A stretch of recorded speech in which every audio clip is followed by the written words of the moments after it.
13/9/2025 உலகம் போற்றும் உத்தம தலைவன் திரு நரேந்திர மோடியின் பிறந்தநாளை முன்னிட்டு அமைந்தகரை ஐயாவு மஹாலில் மாபெரும் மருத்துவ முகாம் நடைபெறவுள்ளது. மருந்து முகாமை தொடங்கி வைக்கும் பாஜக மாநில தலைவர் திரு நயினார் நாகேந்திரன் அவர்களை வருக வருக என வரவேற்கிறோம். இடம் அமைந்தகரை ஐயாவு மஹால். நிகழ்ச்சி ஏற்பாடு திரு வி ரமேஷ் வழக்கறிஞர், மத்திய சென்னை மேற்கு மாவட்ட பொதுச் செயலாளர்.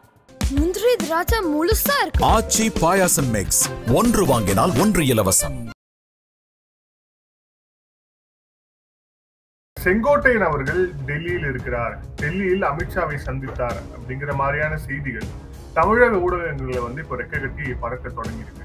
ஆனா அவர் டெல்லியில் அப்படி அமித்ஷாவை சந்திக்கவில்லை அப்படிங்கிற தகவலும் இருக்கு. உண்மையான தகவல் என்ன? அமித்ஷா சொல்ல சொன்னார் ராஜகோபாலிடம் என்று அமித்ஷாவுடைய செயலாளர் என்னிடம் சொன்னார். நான் சந்திக்கவில்லை, அது தவறான செய்தி என்று. தமிழக ஊடகத்துல ரொம்ப பொய் வருது. இதை கிரியேட் பண்றது முழுக்கலுமே தமிழகத்தில் உட்கார்ந்து ஒரு அட்மாஸ்பியர் பிஜேபி ஏடிஎம்கே அலையன்ஸை உடைச்சிடணும். தினகரன் அவர்கள் டைரக்டா நயினாருடைய ஸ்டேட் பிரசிடென்ட் அந்த தலைவர் பதவியை சேலஞ்ச் பண்றாரு. அண்ணாமலை இருக்கும் வரை இப்படி நடக்கல, ஆனா நயினார் வந்ததுக்கு அப்புறம் இப்படி நடக்குது அப்படிங்கிறாரு. கிட்டத்தட்ட ஓபிஎஸும் நயினார் மீது ஒரு அதிருப்தியை வெளிப்படுத்தியிருந்தார் அப்படிங்கிறத பாக்குறோம். இப்போ நயினார் மீது தொடர்ச்சியாக வரக்கூடிய அடுக்கடுக்கான புகார்களுக்கு, அடுக்கடுக்கான இந்த குற்றச்சாட்டுகளை டெல்லி எப்படி பார்க்குது? சமீப காலமாக அண்ணாமலைக்கு குறித்து அமித்ஷாவோ பிரதமரோ மற்றும் சீனியர் பாஜக தலைவர்களோ முன்பு கொடுத்த முக்கியத்துவம் இப்போது தருவது இல்லை. நேபாளத்துல ஒரு மிகப்பெரிய ஒரு டெவலப்மெண்ட் போயிட்டு இருக்கு. மிக குறிப்பாக வங்கதேசத்தை தொடர்ந்து இப்போ நேபாள் அந்த இடத்துக்கு வந்திருக்கு. நேற்று வங்கதேசம், இன்று நேபாள். ஜல்லிக்கட்டினுடைய எதிர்பார்ப்பு தான் பங்களாதேஷ், ஜல்லிக்கட்டினுடைய மாடல் தான் ஸ்ரீலங்கா. ஆக மொத்தம் இந்தியாவிலும் அது பரவுகிறது. அதற்கு ஏற்ப ராகுல் காந்தியினுடைய சமீப கால பேச்சுக்களை எல்லாம் வைத்து பார்த்தால் ஆட்டம் பாம்னாரு, இப்ப ஹைட்ரஜன் பாம்ங்கிறாரு, என்னமோ புரியல நம்மளுக்கு. அதை வைத்து பார்த்தால் இந்தியாவிலும் கூடிய விரைவில் இது மாதிரியான சம்பந்தங்கள் வரும் என்று அரசாங்கம் மிக உஷாராக இருக்கிறது. ஆதர் நேயர்களுக்கு அன்பு வணக்கம். இன்றைய சிறப்பு நேர்காணலில் நம்முடன் இணைந்திருக்கிறார் மூத்த பத்திரிகையாளர் டெல்லி ராஜகோபால் அவர்கள். சார் வணக்கம். நமஸ்காரம் சார், செங்கோட்டையன் அவர்கள் டெல்லியில் இருக்கிறார், டெல்லியில் அமித்ஷாவை சந்தித்தார் அப்படிங்கிற மாதிரியான செய்திகள் தமிழக ஊடகங்கள்ல இப்ப ரெக்க கட்டி பறக்க தொடங்கி இருக்கு. ஆனா அவர் டெல்லியில் அப்படி அமித்ஷாவை சந்திக்கவில்லை அப்படிங்கிற தகவலும் இருக்கு. உண்மையான தகவல் என்ன? செங்கோட்டையனை ஒட்டி நடந்தக்கூடிய விஷயங்களை பற்றி உங்களுடைய பார்வை. ஆதன் தமிழ் நேயர்களுக்கும் வினோத் நேயர்களுக்கும் ஒரு முக்கிய செய்தி என்ன என்று கேட்டால், செங்கோட்டையன் டெல்லியில் இருக்கிறார். மூத்த தலைவர், 7-8 முறை எம்எல்ஏவாக இருந்தவர், அமித்ஷாவிற்கு தெரிந்தவர். அவர் ஹரித்வார் செல்லுகிறேன் என்று சொல்லிவிட்டு டெல்லியில் வந்த பிறகு நேற்று இரவில் இருந்து, அதாவது திங்கட்கிழமை இரவு 8 மணியிலிருந்து மாபெரும் ஒரு புரட்சி செய்தியாகத்தான் வருகிறது அவர் சந்தித்தார் என்று. ஆனால் அமித்ஷா அவர்களுடைய ஸ்டாஃப் மெம்பர்ஸ், அமித்ஷாவுடைய நிகழ்ச்சி நிரல், அதையும் தவிர சில பத்திரிகைக்காரர்கள் அமித்ஷா வீட்டிலேயே உட்கார்ந்திருப்பார்கள். ஏஎன்ஐ பிடிஐ 2 இந்த 5 பேர்த்து செக் பண்ணியாச்சு. அமித்ஷாவுடைய செக்ரட்டேரியேட்டுக்கிட்ட நான் பேசியாச்சு, ஒரு அவருடைய கான்ஃபிடென்ஷியல் அசிஸ்டன்ட் கிட்ட. ऐसे कुछ नहीं हुआ है, कोई செங்கோட்டையன் नहीं मिला. moreover 11 o'clock திங்கட்கிழமை ராத்திரி தான் வந்தார் வீட்டுக்கு. அவர் சாப்பிட்றதுக்கே நாழி ஆயிடுச்சு. 15 மீட்டிங்ல இருந்தார் நேற்று. இந்த வைஸ் பிரசிடென்ட் எலெக்ஷனை பத்தி பிரைம் மினிஸ்டர் 2 மீட்டிங் வச்சிருந்தாரு. போதாத குறைக்கு நேபாள் நடக்கக்கூடிய விஷயத்தெல்லாம் கோஆர்டினேட் பண்றதுக்கு உளவுத்துறை அதிகாரிகளிடம், மத்திய உளவுத்துறை செயலாளரிடம் 3 மணி நேரம் பேசிக் கொண்டிருந்தார். அமித்ஷா சொல்ல சொன்னார் ராஜகோபாலிடம் என்று அமித்ஷாவுடைய செயலாளர் என்னிடம் சொன்னார். நான் சந்திக்கவில்லை, அது தவறான செய்தி என்று. நேற்று மட்டும் புரிஞ்சுதா? அதையும் தவிர அரசியல் ரீதியாக பார்த்தால் அமித்ஷா அவர்களுக்கு 3 ஆப்த நண்பர்கள் இருக்கிறார்கள் பிஜேபியினுடைய ஹெட் குவார்டர்ஸ்ல. அந்த 3 நான் கேள்விப்பட்டது, நான் பேசிய பொழுது அவர்களும் சொன்னார்கள், எல்லாரும் வேஷ்டி கட்டின்னு வராங்க, யாரை என்னன்னு கண்டுபிடிக்கிறது ஒன்றும் தெரியல. ஆனா அமித்ஷா நேற்று சாயங்காலம் 11 மணிக்கு தானே வீட்டுக்கு வந்தார், 2 மணிக்கு போனவர், இங்கெல்லாம் சுட்டின்னு இருந்தாரு, நாங்க கூட ஒரு பிஜேபி ஆபீஸ்க்கு வந்தாரு, பார்த்தோமே எல்லாம் சொன்னாங்க. அந்த 3 தருண் சுக், அருண் சிங், தர்மேந்திர பிரதான், இந்த 3 பேரும் சொன்னாங்க யாருமே பார்க்கல தமிழ்நாட்டில இருந்து, இன்க்ளூடிங் மிஸ்டர் செங்கோட்டையன். நாங்கள்லாம் எடப்பாடி பழனிசாமி இப்போ கோபப்படுத்த மாட்டோம். இந்த மாதிரி பார்த்துட்டு யார் பார்த்தாலும் அவருடைய பர்மிஷன், அவருடைய அனுமதி இல்லாமல் நாங்கள் பார்க்க மாட்டோம் என்று விளக்கம் சொன்னார்கள். அப்பதான் சொன்னாங்க தமிழக ஊடகத்துல ரொம்ப பொய் வருது, இதை வந்து கிரியேட் பண்றது முழுக்களுமே தமிழகத்தில் வந்து உட்கார்ந்து ஒரு அட்மாஸ்பியர் பிஜேபி ஏடிஎம்கே அலையன்ஸை உடைச்சிடணும். அதுக்கு they identified some few TV anchors, TV panelists, some journalists எல்லாம் பார்த்து வச்சிருக்காங்க. அவங்களுக்கு தெரியும், அவங்ககிட்ட ரிப்போர்ட் இல்லாத எல்லாம் இருக்கு. சோ இப்போ செங்கோட்டையனை வந்து இயக்குவதே டெல்லி தான் அப்படிங்கிற அந்த ஒரு கருத்து இருக்கு இல்லையா, அதுக்கு எந்த பின்னணி இல்லைன்னு நினைக்கிறீங்களா நீங்க? ஒன்னே ஒண்ணு வினோத், இன்னும் 6 மாசம் இருக்கு தேர்தலுக்கு. அமித்ஷாவினுடைய கருத்து என்ன என்று கேட்டால், திராவிட முன்னேற்ற கழகத்தை உக்காடுக்கே பேங்துங்கா அப்படின்னாரு ஹிந்தியில. அதாவது வேருடன் கயன்று மரத்தை பிடுங்கி எடுப்பேன் என்று. அந்த கோபம் வந்து ஒன்லி எடப்பாடி பழனிசாமியோட தான் ஜெல் ஆகும். எடப்பாடி பழனிசாமியோட தான் பயணம் செய்வார்கள். யாரையுமே எங்கிருந்து இணைக்கவில்லை. தமிழகத்தை பொறுத்த மட்டும் மத்திய பாஜக பீகார் தேர்தலுக்கு பிறகு உன்னிப்பாக தமிழகத்தை குறிவைக்க இருக்கிறார்கள். பீகார் தேர்தல் தீபாவளிக்கு பிறகு முடிந்துவிடும். அதற்கு பிறகுதான் தமிழகத்தில் ருத்ர தாண்டவம் ஆரம்பிக்குமாகும். அது வரைக்கும் என்னன்னா பண்ணிருங்க. இது பாருங்க, தமிழ்நாட்டை பத்தி பிஜேபியில ஒரு பெரிய இம்பார்ட்டன்ஸ் என்னன்னா, திராவிடியன் கல்ச்சரை ஒழிக்கணும்னு நினைக்கிறாங்க. Simple as that. உதயநிதி ஸ்டாலினுடைய உளறல்கள் காரணமாக மத்திய பிரதேசத்தில் 2023 காங்கிரஸ் ஆட்சியை இழந்ததோ அதே மாதிரி தமிழகத்தில் கண்டிப்பாக திமுகவிற்கு எப்படி சனாதனத்தை எதிர்த்து பேசிட்டு நீ எப்படி கண்டினியூ பண்ண முடியும்? 370 ஆர்டிகளை கொண்டு வந்துட்டு அங்க ஜம்மு காஷ்மீரை 3ஆ பிரிச்சுட்டு அங்க தேர்தல் நடத்தி பண்ணாங்க. அந்த பிரிவினைவாதம் நேற்று கூட பாருங்க, நிர்மலா சீதாராமன் சொல்லியிருக்காங்க, பிரிவினைவாதத்துலதான் திமுக வளருதுன்னு. ஏன்னா அவங்களுடைய கான்சன்ட்ரேஷன் முழுக்க அப்படியே தான் இருக்கும், ஒரு நேஷனலிசம் இல்லை என்று சொல்லுகிறார்கள். இருப்பினும் அமித்ஷாவுடைய திட்டம் தீபாவளிக்கு பிறகுத்தான் இருக்கும், பீகாருக்கு முடிந்த பிறகு. அது வரைக்கும் எடப்பாடி பழனிசாமியினுடைய தலைமையில் தான் தேசிய ஜனநாயக முன்னணி தமிழகத்தில் கூடும். ஓகே சார், இப்ப இதுல அடுத்தபடியாக இருக்கக்கூடிய மிக முக்கியமான விஷயம் வந்து, இப்போ அரசியல் ரீதியாக இவர்கள் பாஜகவுடைய தலைவர்கள் டெல்லியில் நடத்திய அந்த சந்திப்புகள் ஆகட்டும், இதெல்லாம் ஒன்றன் பின் ஒன்றாக வந்து நடந்து கொண்டே இருக்கு. இப்போ இதற்கு மத்தியில அண்ணாமலை தொடர்பாகவும் நிறைய செய்திகள் வருவதும் போவதுமாக இருக்கிறது. இதுல உங்களுடைய பார்வை என்ன? மிக குறிப்பாக தினகரன் அவர்கள் டைரக்டா நயினாருடைய ஸ்டேட் பிரசிடென்ட் அந்த தலைவர் பதவியை வந்து சேலஞ்ச் பண்றாரு. அண்ணாமலை இருக்கும் வரை இப்படி நடக்கல, ஆனா நயினார் வந்ததுக்கு அப்புறம் இப்படி நடக்குது அப்படிங்கிறாரு. கிட்டத்தட்ட ஓபிஎஸும் நயினார் மீது ஒரு அதிருப்தியை வெளிப்படுத்தி இருந்தார் அப்படிங்கிறத பாக்குறோம். இப்போ நயினார் மீது தொடர்ச்சியாக வரக்கூடிய அடுக்கடுக்கான புகார்களுக்கு, அடுக்கடுக்கான இந்த குற்றச்சாட்டுகளை டெல்லி எப்படி பார்க்கிறது? அமித்ஷா அவர்கள் எடப்பாடி பழனிசாமி மீது நம்பிக்கை வைத்திருக்கிறார். எடப்பாடியுடன் பயணம் செய்ய வேண்டும் என்று நினைக்கிறார். அந்த ரீதியில் பேர்தான் ஏப்ரல் மாதம் 2025 நயினார் நாகேந்திரனை கொண்டு வந்தார்கள். பாஜகவிற்கும் அதிமுகவிற்கும் நல்ல இணக்கம் ஏற்பட்டது. ஆனால் சமீப காலமாக அண்ணாமலைக்கு குறித்து அமித்ஷாவோ பிரதமரோ மற்றும் சீனியர் பாஜக தலைவர்களோ முன்பு கொடுத்த முக்கியத்துவம் இப்போது தருவது இல்லை. அண்ணாமலை மீது அவநம்பிக்கையா என்று கேட்டால் நான் பதில் இல்லை, ஆமாம் என்று சொல்ல மாட்டேன். காரணம், அண்ணாமலையினுடைய ஒரு ஆளுமையை, ஸ்டைல், அப்ரோச், அவருடைய ஒரு குவிக் ரியாக்ஷன்ஸ் எல்லாம் மத்திய பாஜக விரும்புகிறது எண் மக்கள் யாத்திரைக்கு பிறகு. ஆனால் அதே சமயத்தில் பல புகார்கள் மத்திய அரசாங்கத்திற்கு வந்ததை தவிர அவர் வேண்டுமென்றே திராவிட முன்னேற்ற கழகத்திற்கு இணையாக எடப்பாடி பழனிசாமி மீது குறி வைத்திருக்கிறார் என்ற சந்தேகமும் பாஜக தலைமையில் இருக்கிறது. பிரதமருடன் இருக்கக்கூடிய முக்கிய உதவியாளர்கள், ஆலோசகர்கள் அண்ணாமலைக்கு புகழ் பாடினார்கள். அண்ணாமலைக்கு வட இந்தியாவில் இருக்கக்கூடிய ஹிந்தி, ஆங்கில தொலைக்காட்சிகளில் அதிக முக்கியத்துவம் கொடுத்து அவரை லிஃப்ட் பண்ணாங்க. அது ஹேண்ட் ஹோல்டிங் சொல்லுவாங்க ஆங்கிலத்தை. அவர் உயர்த்தினார்கள். அதே அதிகாரிகள் இப்பொழுது அவர் மீது சில தாபங்கள் இருக்கிறது. அதை அண்ணாமலை நழுவ விட்டாரா இல்லது நயினார் நாகேந்திரன் வந்து பண்ணாரா, அதெல்லாம் தெரியல ஒன்றும்.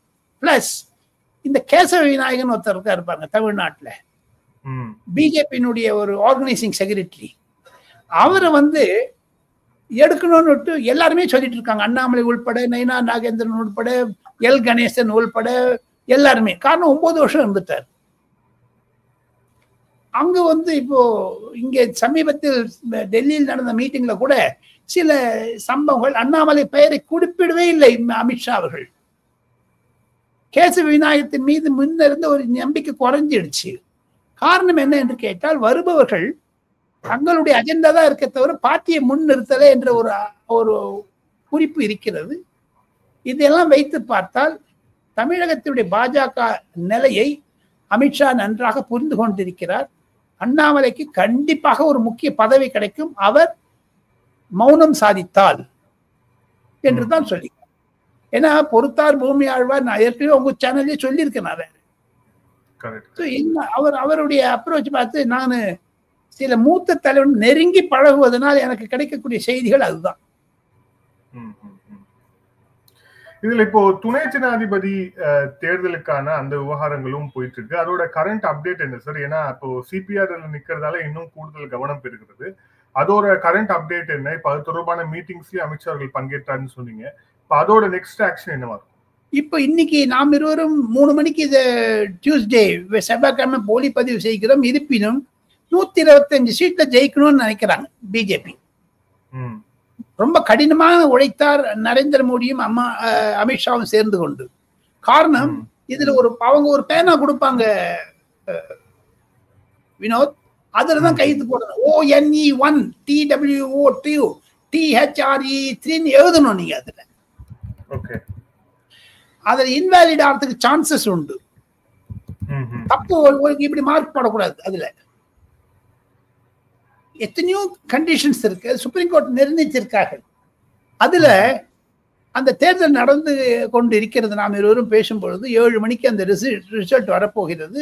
சிபிஆர் கண்டிப்பாக ஜெயிப்பார். இது நரேந்திர மோடியும் சிபி ராதாகிருஷ்ணனுக்கும் இருக்கக்கூடிய நெருக்கத்தை காண்பிக்கிறது. காயர் போர்டிலிருந்து துணை ஜனாதிபதி வரைக்கும் பதவி உயர்ச்சி காட்டி ஒரு தமிழை அழகு பார்த்தார். சிபி ராதாகிருஷ்ணனுடைய கருத்துக்களை நரேந்திர மோடி கேட்டு வருகிறார்.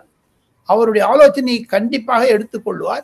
இருப்பினும் சிபி ராதாகிருஷ்ணன் நரேந்திர மோடிக்கு நெருங்கி இருப்பதனால் துணை ஜனாதிபதியை பொறுத்த மட்டில் அவருடைய பாராட்டு விழாவில் கூட நரேந்திர மோடி அவர்கள் கிண்டலாக சொன்னார்கள், இவர் ஒரு ஸ்போர்ட்ஸ்மேன் இருந்தாலும், விளையாட்டு வீரராக இருந்தாலும் எங்கிட்ட பாலிடிக்ஸ்ல பிளே பண்ண மாட்டார்னு ஒரு வார்த்தை சொன்னார்.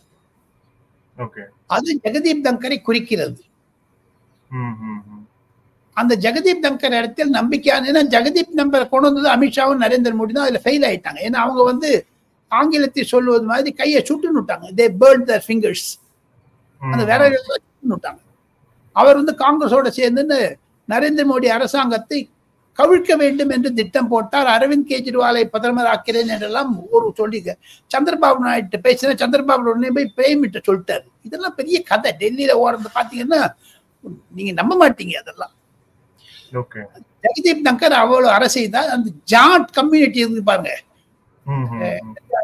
ராஜஸ்தான், மத்திய பிரதேசம், ஹிமாச்சல் பிரதேசம், அப்புறமா வந்து உங்களுக்கு ஜம்மு காஷ்மீர், இந்த 5-6 ஸ்டேட்ஸ்ல வந்து இந்த ஜாட் கம்யூனிட்டி டாமினேஷன் நிறைய இருக்கும். ஹரியானா, ராஜஸ்தான் தான் இம்பார்ட்டன்ஸ் அதிகம் உண்டு. உத்தரப்பிரதேசத்தில் இருக்கக்கூடிய ஜாட்டுகள்லாம் வேற விதமாக இருக்காங்க. அவங்க எல்லாம் குஜர் பேர், அதுக்கெல்லாம் ஜாட்டவுன்லாம் பேரு. ஆனா இங்க வரைக்கும் வந்து ரொம்ப சூழ்ச்சி மனப்பான்மை உண்டவர்கள், தீவிரமான அரசியலில் இருப்பார்கள். தேவிலால், பஜன்லால், பன்சிலால் போன்றவர்கள் எல்லாம். நரேந்திர மோடி வந்து அந்த லால் எல்லாம் கட் பண்ணிட்டார், டக்கு டக்கு டக்குன்னு. இப்போ சமீபத்தில் கட் பண்ணது இந்த ஓம் பிரகாஷ் சௌட்டாலா, அபய் சௌட்டாலா, ரஞ்சித் சௌட்டாலா போன்ற மாதிரிலாம் கட் பண்ணிட்டு ஜெகதீப் தங்கர் தூக்கி விட்டாரு. சார், இன்னொரு மிக முக்கியமான ஒரு விஷயம் நடந்தது. அப்பே நேர்காணல் எடுத்திருக்கணும் உங்களை. அப்போ வந்து ஒரு சின்ன டைம் கன்ஸ்ட்ரெயினால எடுக்க முடியல. இப்ப ஜிஎஸ்டில கொண்டு வரப்பட்ட அந்த ரிஃபார்ம் தொடர்பாக மிக முக்கியமான ஒரு கேள்வி எழுந்திருக்கிறது. என்ன அப்படின்னா, இப்போ இந்த மெடிக்கல், அதுக்கப்புறம் வந்து அத்தியாவசிய மருந்துகளுக்கான இந்த ஜிஎஸ்டி குறைக்கப்பட்டதை ஒரு நல்ல ஒரு மிக முக்கியமான ஒரு மைல் ஸ்டோனா வந்து பாக்குறாங்க. இப்போ அது தொடர்பாக டெல்லி நடந்த விவாதம் என்ன, மிக குறிப்பாக இந்த டிசிஷன் எடுக்கப்பட்டதுக்கான மிக முக்கியமான காரணம் என்ன நினைக்கிறீங்க? பொருளாதார நிலை சூழ்நிலை காரணமாகவும் ஜிஎஸ்டி கவுன்சிலில் மத்திய அரசாங்கத்தினுடைய ஆதிக்கம் இருந்தாலும் திராவிட முன்னேற்ற கழகம், ஆம் ஆத்மி கட்சி, காங்கிரஸ், ஜேடியு போன்ற கட்சிகளுடைய பிரதிநிதித்துவம் இருப்பதனாலும், தங்கம் தென்னரசு தமிழகத்தில் இருந்து போனதாலும், மத்திய அரசாங்கத்தினுடைய ஆயுஷ்மான் பாரத் என்று சொல்லக்கூடிய ஒரு பிரதம மந்திரியினுடைய திட்டம் மிக சிறந்ததாக செயல்பட்டு வருகிறது. இன்சூரன்ஸை சேர்க்கணும்னு சொன்னாங்க. இன்சூரன்ஸுடைய ரேட்டை குறைக்கணும்லாம் அந்த ஜிஎஸ்டி கவுன்சிலில் வந்தது. நிட்டிகிரிட்டி இதுவெல்லாம் பார்த்தீங்கன்னு வச்சுங்க, என்னை பொறுத்த மட்டில் ஜிஎஸ்டி கவுன்சிலில் ஏகமனதாக தீர்மானிக்கப்பட்டது. தாங்கள் கூறிய அனைத்து ஐட்டங்களும் எதிர்ப்பு இல்லை. ஏன் வந்தது என்று கேட்டால், பொதுமக்களுக்கு இதன் மூலமாக லாபம் வர வேண்டும் என்ற எண்ணம் தான் அவர்களுக்கு இருந்ததாக நான் கேள்விப்படுகிறேன். இருப்பினும் நிர்மலா சீதாராமன் அவர்கள் பல பத்திரிகைகளுக்கு பேட்டி கொடுத்ததும், தொலைக்காட்சிகளுக்கு கேட்டு கொடுத்ததும், அந்த கூட்டத்தில் இருந்த அதிகாரிகளிலும் அமைச்சர்களும் நான் பேசியதிலிருந்து ஒன்று தெரிகிறது. இது பொதுமக்களுடைய ஒரு ஈஸி வே ஆஃப் லிவிங்கை பற்றி பிரதமர் ரொம்ப கான்சென்ட்ரேட் பண்ணி, நீங்க சொன்ன இந்த 3-4 சப்ஜெக்ட்ல பிரைம் மினிஸ்டரே கோஆர்டினேட் பண்ணாருன்னு மேடம் எங்கிட்ட சொன்னாங்க, எங்கிட்டையும் சொல்லியிருக்காங்க. சார், இப்ப இந்த நேர்காணல இறுதியான கேள்வியா நேபாளம் தொடர்பாக, ஏன்னா நேபாளத்துல ஒரு மிகப்பெரிய ஒரு டெவலப்மெண்ட் போயிட்டு இருக்கு. மிக குறிப்பாக வங்கதேசத்தை தொடர்ந்து இப்ப நேபாள் அந்த இடத்துக்கு வந்திருக்கு. அந்த நாட்டுடைய அதிபராக இருக்கக்கூடியவர் துபாய்க்கு செல்வதற்கான பணிகளை தொடங்கி இருக்கிறார் அப்படிங்கிற தகவல் வந்திருக்கு அப்படிங்கிறத பாக்குறோம். உங்களுடைய பார்வை என்ன? நேற்று வங்கதேசம், இன்று நேபாள், உங்களுடைய பார்வை? உண்மையை ஒற்றுக்கொள்ள வேண்டும் என்றால் அண்டை நாடுகளை பற்றியும் டிப்ளமசி பற்றியும் எனக்கு அதிகமாக தெரியாது. நான் அதில் அரசியலையும், தமிழக அரசியலையும், இந்திய அரசியலையும் கண்டு கொண்டிருந்தேன் கடந்த 40 வருடங்களாக. எனினும் நரேந்திர மோடியினுடைய பார்வையில் மூலமாக பார்க்க போனால், அவர் செய்யக்கூடிய உலக நட்புகள் மூலமாக, இன்டர்நேஷனல் கோஆபரேஷன், இன்டர்நேஷனல் ரிலேஷன்ஸ் மூலமாக ஒன்று எனக்கு புரிகிறது, இந்தியாவிற்கு ஆபத்தான நிலைகள் காத்து கொண்டிருக்கின்றன என்று. நேபாளில் நடப்பது கடந்த 3 மாதங்களாக பெரிதாகிவிட்டது. அதை இயக்குவது சைனாவா ரஷ்யாவா புரியவில்லை இந்திய அரசாங்கத்திற்கு என்று நான் சில தூதுவர்கள் மூலமாக கேள்விப்படுகிறேன். தாங்கள் குறிப்பிட்டீர்கள் பங்களாதேஷை பற்றி, அதே மாதிரி பேட்டர்ன் தான் இங்கே இருக்குது. ஆனால் அதற்கு முன்னதாக இலங்கையில் நடந்ததை தாங்கள் மறந்து விட்டீர்கள். அதற்கு பின்னதாக மால்தீவ்ஸில் நடந்து விட்டீர்கள். இதே மாதிரி ஆஸ்திரேலியா மற்றும் சில யூரோப் பாகங்களில் மெயின் லேண்ட் சுத்தி இருக்கக்கூடிய அந்த 3-4 தீவுகளில் இருந்து அந்தந்த முக்கியமான கண்ட்ரிக்கு தொந்தரவு கொடுக்க வேண்டும், இன்னல்கள் கொடுக்க வேண்டும் என்று சைனா ஆசைப்படுகிறது உலக ரீதியாக. அதே காம்பினேஷன் பார்த்தீங்கன்னா இதுல சீனா ஹேண்ட் இருக்கிறதான்னு சொல்றாங்க.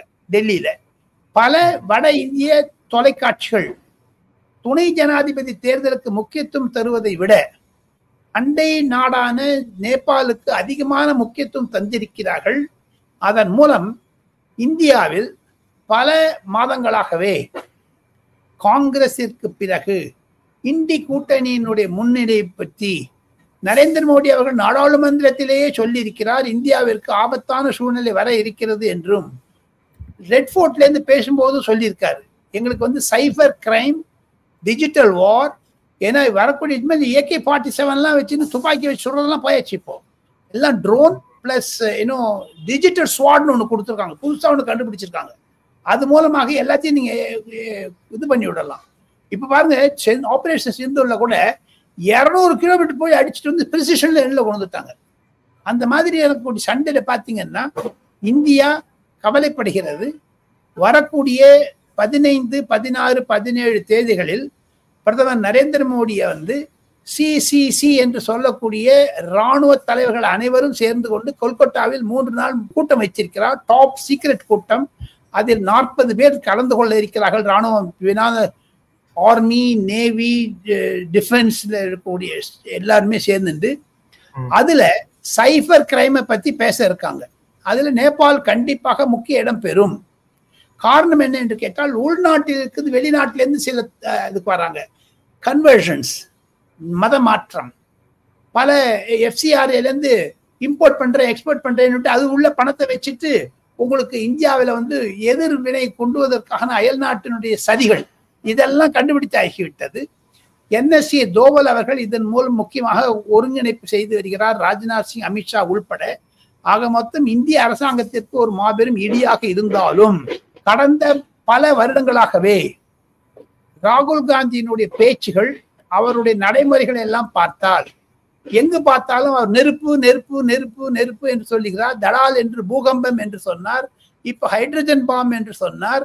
போதாத குறைக்கு பாராளுமன்றத்தில் ரஃபேல் வரும்போது பூகம்பம் வந்து விட்டது என்று சொன்னார். ஆனால் 3 பொது தேர்தல்களில் 2014, 19, 24 தோல்வி அடைந்த ராகுல் காந்தி இந்தியாவிற்கு ஒரு மாபெரும், இப்போ ஒரு சின்ன உதாரணத்தை சொல்றேன்.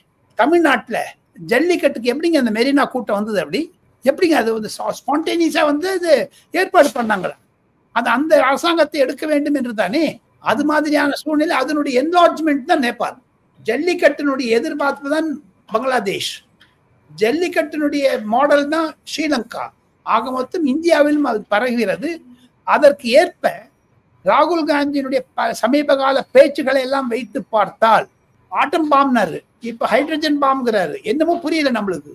அது அவருடைய எண்ண அலைகள் எல்லாமே ஒரு தீ தீ தீ என்று போகின்றது, நெருப்பு நெருப்பு நெருப்பு என்று. அதை வைத்து பார்த்தால் இந்தியாவிலும் கூடிய விரைவில் இது மாதிரியான சம்பந்தங்கள் வரும் என்று அரசாங்கம் மிக உஷாராக இருக்கிறது.